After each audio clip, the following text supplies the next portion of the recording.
What's up everyone, welcome back to the channel and welcome to another video featuring the Ford Fiesta ST and Toyota Yaris GR-MN. And the reason I'm doing this video today is because these two cars are the most unique and I would say even brave attempts at a hot hatch in this market today. Why am I saying that? Well, it's because they simply do not follow the same recipe as the other manufacturers. For example, the Ford Fiesta ST has a 1.5 liter 3-cylinder engine, while the Toyota Yaris GR-MN has a 1.8 supercharged engine developed with the help of Lotus. So in today's video I'm gonna tell you guys even more reasons why these two cars are unique, but I want to focus more on what's the difference between a turbocharged engine and the supercharged one. So without further ado, let's take the Fiesta out for a drive so I can explain the pros and cons of turbocharging.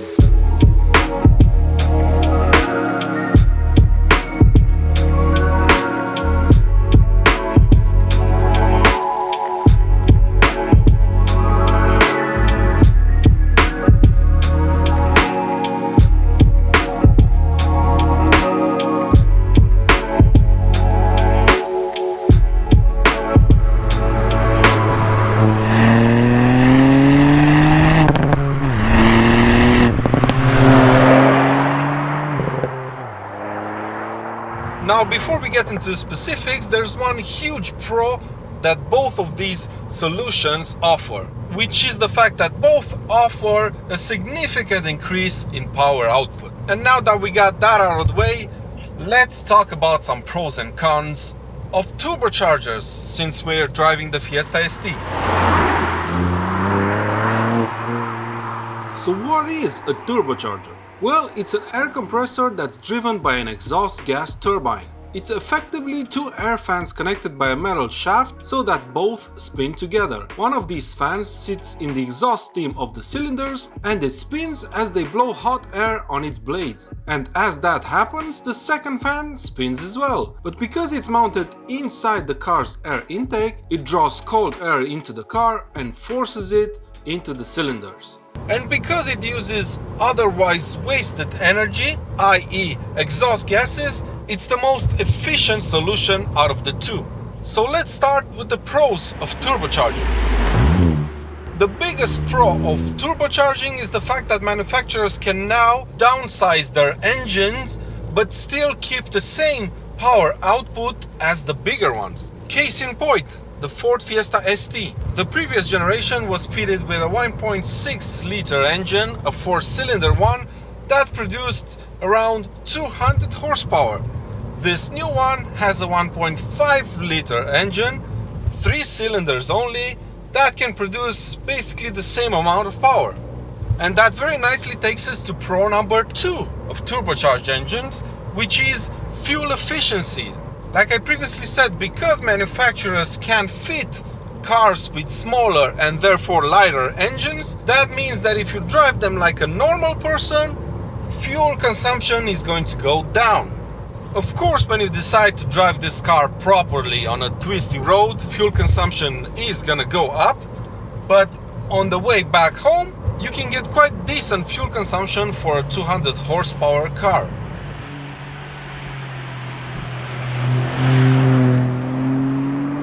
And the last pro for turbocharging I actually mentioned before, which is that it's a very efficient solution because it uses the exhaust gases, which otherwise would be just wasted energy.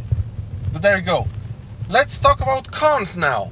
The biggest con of turbocharged engines is turbo lag.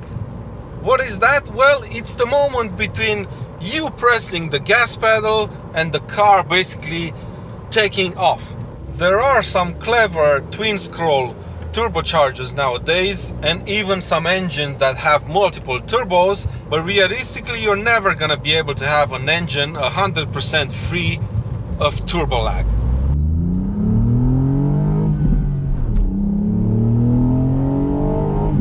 Second con is the power delivery. You put your foot down and then you wait, and then once the turbo spools up, you get all the power delivered to you in one swoop.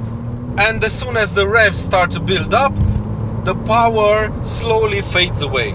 There is a way to counter that, but you have to tune your car and install a custom software that kind of controls the power delivery and makes it more linear, so to speak. But you do that at your own risk, obviously, especially if your car is still under warranty.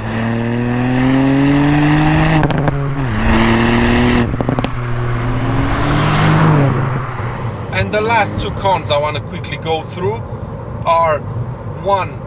Oil consumption. Turbos require oil in order to function, and that means, of course, that the overall oil consumption is gonna go up in the car, and the quality of the oil is gonna degrade faster than usual. And the last point is the noise, or lack thereof.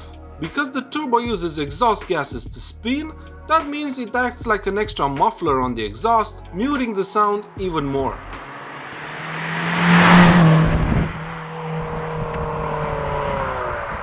So superchargers, what are they? A supercharger is less complex than a turbocharger. It's also an air compressor, but it's driven directly by the crankshaft of the engine instead of the exhaust gases. And there are various ways of powering a supercharger. It can be connected to the crankshaft by either a belt, a gear, a shaft, or even a chain. So what are the pros and cons of such a solution? Well, the first pro is the fact that you can easily mount a supercharger to basically any engine you want, and it's easier and cheaper to do that than trying to fit a turbo. Lots of tuners offer basically bolt-on supercharger kits for a variety of engines. Number 2 is the fact that there's no lag. Because the supercharger is powered by the engine's crankshaft, power delivery is instant.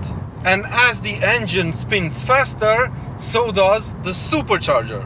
And that's the main thing that makes the Yaris's engine so addictive to just rev out.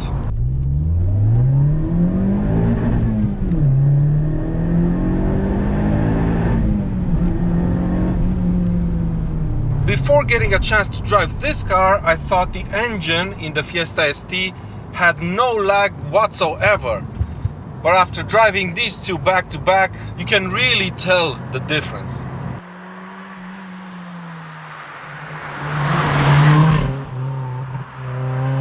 And the last pro for supercharging is the fact that power delivery is smooth and constant all the way up to the 7,000 RPM red line.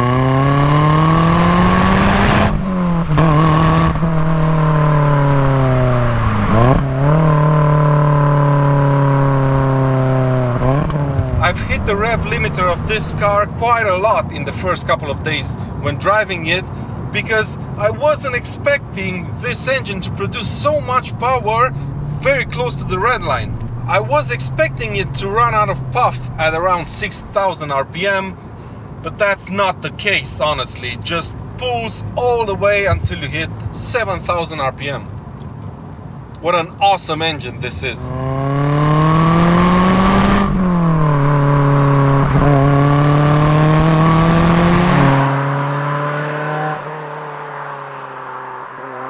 So how about some cons for supercharging? Well, the first one is the fact that this solution is not very efficient. Why is that? Well, simply because the supercharger requires power from the engine in order to produce more power for the engine. So basically it needs a few horsepower in order to produce lots more of them, which is not a bad trade if you ask me. And the second con of supercharging is the fact that it can sometimes affect the engine's reliability. And that's because the engine's internals are exposed to higher temperatures and higher pressures. And that's also the reason why the majority of supercharged cars that come from the factory, in stock form, tend to be V8s or even bigger engines, because usually the internals of such power units are stronger than in smaller engines.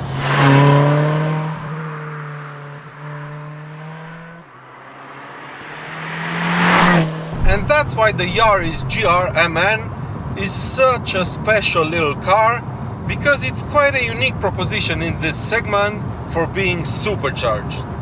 Although I guess it's safe to assume that the supercharger fitted to this engine isn't really running at full capacity, just so that the internals of the power unit aren't too badly affected.